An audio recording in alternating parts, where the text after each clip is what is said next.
కాళ్ళ పారాణి ఆరకముందే ఘోరం.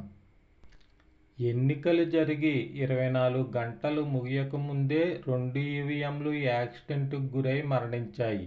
పోలీసులు, ప్రత్యక్ష సాక్షులు, స్థానికుల కథనం ప్రకారం ఎన్నికలు పూర్తయిన వెంటనే 2 ఈవీఎంలకు సీల్ వేసి ఎన్నికల సంఘం ఏర్పాటు చేసిన ప్రత్యేక వాహనంలో కట్టుదిట్టమైన భద్రత మధ్య స్ట్రాంగ్ రూమ్లకు తరలిస్తూ ఉండగా రాంగ్ రూట్లో వచ్చిన ఒక క్వారీ లారీ ఎన్నికల వాహనాన్ని ఢీకొట్టడంతో ఈ ప్రమాదం జరిగింది.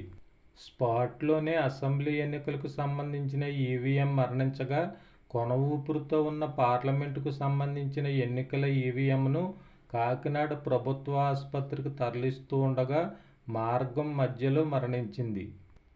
యాక్సిడెంట్ జరిగిన ప్రదేశం రక్తసిక్తంగా చాలా భయానకంగా ఉంది.